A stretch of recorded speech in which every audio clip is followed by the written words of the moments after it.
Keep your finger here and go with me to the Gospel of John. Keep your finger there and go to John chapter 12. This was our scripture reading. John chapter 12. John chapter 12, and notice with me verse 31. John chapter 12 and verse 31. It says, now. Hey, there's our word, now. John 12, 31. Now is the judgment of this world. Now the ruler of this world will be what? Hey, there's our word. Cast. So, according to Jesus, when is this taking place? Now. Does everyone see that? Now is the judgment of this world. Now the ruler of this world will be cast out. And then he tells you in verse 32, and if I be lifted up from the earth, I will what? Draw all men to me. In other words, beloved, in the context of the cross, Satan was cast out. When Jesus says, and if I be lifted up from the earth, I will draw all men to me, he is referring to the cross event.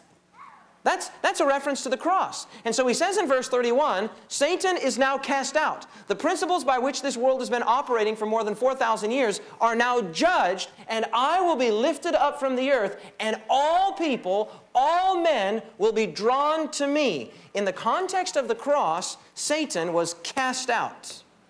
He actually says it 2 other times. Stay in John and look at John chapter 14, verse 30. John chapter 14, and notice verse 30.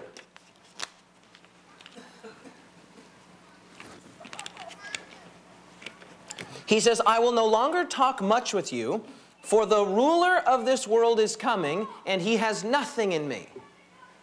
The ruler of this world, Jesus calls him here again. The prince of this world is coming, but he has nothing in me. Notice also John chapter 16 and verse 11.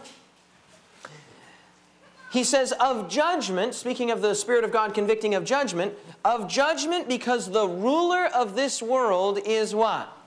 Judged. Now, I want you to think about this. Go back to Revelation chapter 12. Remember I told you to keep your finger there?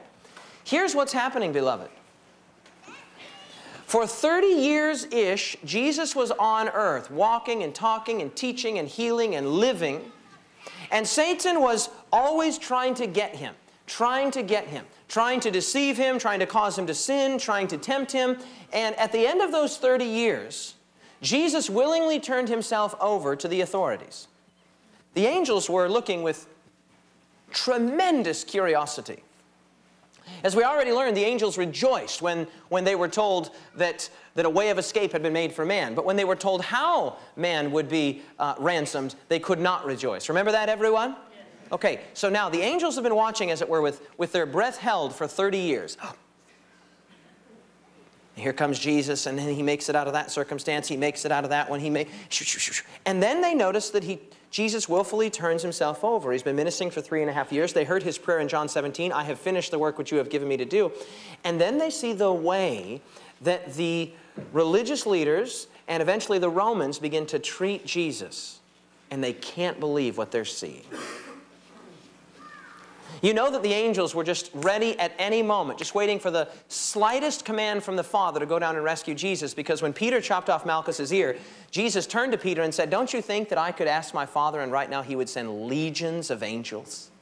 So you know the angels were just waiting at any moment for God to give the command, get him out of there. It's too much. I can't bear it. Go get him. So the angels are watching, and they notice how Jesus is brought to this mockery of a trial, and men with agendas and dishonest motives and unclean hands condemn Jesus in a mockery of a trial.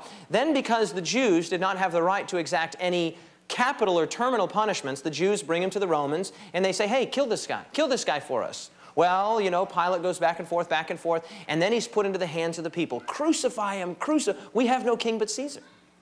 And then his beard is torn out, and the angels can't believe what they're seeing. This is their own beloved. This is the chiefest among 10,000. This is their general. This is their commander-in-chief. He's being spat upon. He's being mocked. And then they see him led, carrying his heavy crossbeam. It's called a patibellum. He's carrying that patibellum up the hill there to Calvary, because they didn't carry the whole cross. They just carried the crossbeam.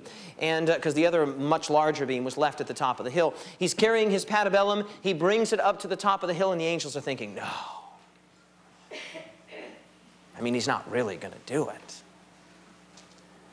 And they see Jesus laid out there, and they see the nails come out and the hammer, kung, and they just can't believe what they're seeing.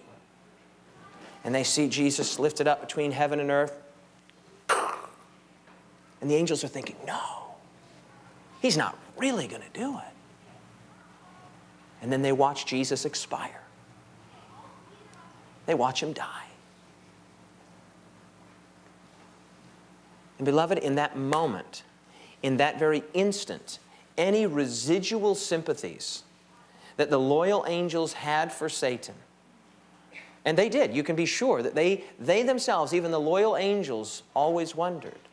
If Satan was able to persuade 1/3 of the loyal angels to follow, you know that he was extremely persuasive, extremely cunning, extremely sly. And all of the other angels, though they were loyal to God, they would have had their own questions. They would have had their own curiosities about why God allowed certain things. But when they saw Satan kill Christ, they said, no. We don't want anything to do with that. We don't want anything to do with that.